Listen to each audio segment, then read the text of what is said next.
بسم اللہ الرحمن الرحیم۔ السلام علیکم، میں ہوں آپ کا بھائی عباس حمدانی۔ آج کا ہمارا ٹاپک دجال کی تحریک۔ دوستو، یہ فتنہ ایران سے شروع ہوگا، لیکن یہ شام اور فلسطین سے نصرت و حمایت حاصل کرے گا۔ جو لوگ اس کی نصرت کریں گے وہ بدکار یا حرامزادے ہوں گے۔ بد کردار عورتیں بھی اس کی حمایت میں ہوں گی، اور وہ زانی، عیاش، بدکار اور شہوت پرستوں کو اپنی طرف کھینچ لے گی۔ یہ جماعت برے کردار کے عیسائیوں، یہودیوں اور مسلمانوں پر مشتمل ہوگی۔ پاک پیغمبر اسلام صلی اللہ علیہ وآلہ وسلم کی ایک حدیث مبارکہ ہے کہ میری امت میں سے ایک بڑی تعداد دجال کی پیروی کرے گی۔ یہ وہ توہم پرست لوگ ہوں گے جو دجال کے حیران کن کرتبوں، چالاکیوں اور شعبدہ بازیوں سے جھانسے میں آ جائیں گے اور اس پر ایمان لے آئیں گے، کیونکہ وہ لعنتی شخص اندھوں اور کوڑیوں کو ٹھیک کر دے گا۔ اس کے پاس خوراک کے ڈھیر ہوں گے، اس کا رنگ بھورا اور بال گھنگریالے ہوں گے، اس کی بائیں آنکھ بینائی سے محروم ہوگی یا وہ بہنگا ہوگا، اس کی دائیں آنکھ میں انگور کے دانے جتنا موتیا بند ہوگا، اس کی سواری ہوا میں پرواز کرے گی جو 60 فٹ یا 1 میل چوڑی ہوگی۔ وہ نبی یا خدا ہونے کا دعویٰ کرے گا۔ جو لوگ اس کے دعویٰ کو تسلیم نہیں کریں گے انہیں مار دیا جائے گا یا اذیت دی جائے گی۔ جو لوگ اس پر ایمان لے آئیں گے وہ کافر و مشرک ہو جائیں گے۔ 5000 یہود علماء و دانشور اس کے ہمراہ ہوں گے، جن کے کندھوں پر سبز رنگ کے رومال ہوں گے۔ وہ ساری زمین پر مٹر گشت کرتا پھرے گا، لیکن مکہ اور مدینہ میں داخل نہ ہو سکے گا۔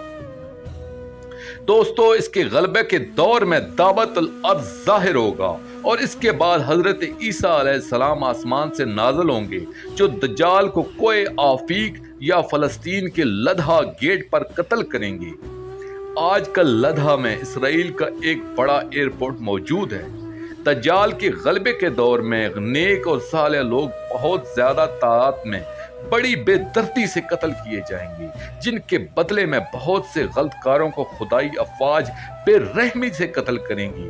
قرآن پاک میں فرمایا گیا ہے، پس جب انہیں ہمارے عذاب کا احساس ہوا تو وہ وہاں سے بھاگنے لگے، لیکن ان سے کہا گیا کہ مت بھاگو اور لوٹ آؤ اپنے مساکن اور اس عیاش و آسائش کی طرف جو تمہیں دیے گئے تھے، تاکہ تمہاری جواب طلبی کی جائے۔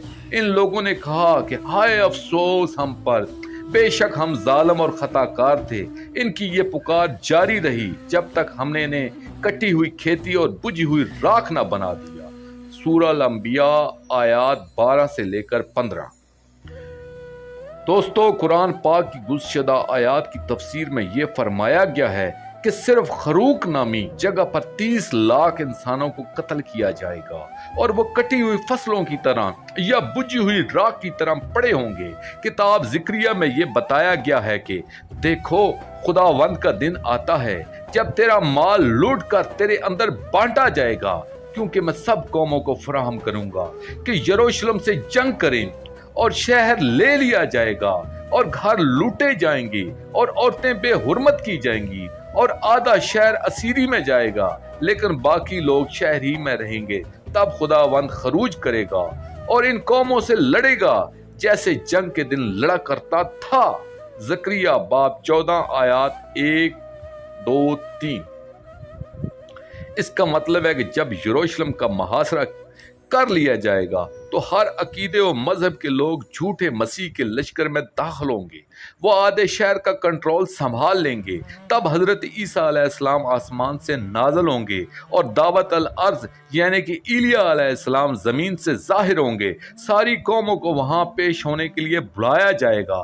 دجال کے غلبہ کے عرصہ کے دوران جو دستور العمل اس ملعون کی شر سے بچنے کے لیے ہمیں دیا گیا ہے وہ کچھ یوں ہے کہ اے میرے لوگو، اپنے خلوت خانوں میں داخل ہو جاؤ اور اپنے پیچھے دروازے بند کر لو، اور اپنے آپ کو تھوڑی دیر تک چھپا رکھو جب تک کہ غضب ٹل نہ جائے، کیونکہ دیکھو خداوند اپنے مقام سے چلا آتا ہے تاکہ زمین کے باشندوں کو ان کی بدکرداری کی سزا دے، اور زمین اس خون کو ظاہر کرے گی جو اس میں ہے، اور اپنے مقتولوں کو ہرگز نہ چھپائے گی۔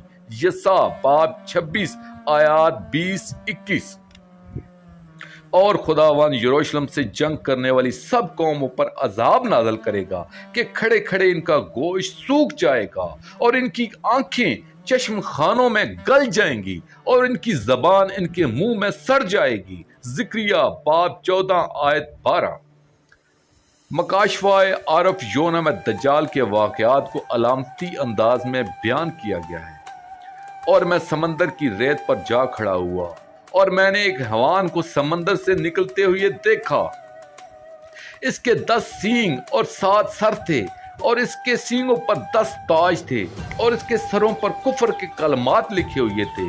اور جو حیوان میں نے دیکھا اس کی شکل تیندوے کی سی تھی اور پاؤں ریچھ کے سے اور منہ ببر شیر کا سا تھا۔ اور اس اژدہا نے اپنی قدرت اور اپنا تخت اور بڑا اختیار اسے دے دیا۔ اور میں نے اس کے سروں میں سے ایک سر پر گویا زخم کاری لگا ہوا دیکھا، مگر اس کا زخم کاری اچھا ہو گیا اور ساری دنیا تعجب کرتی ہوئی اس حیوان کے پیچھے پیچھے ہو لی۔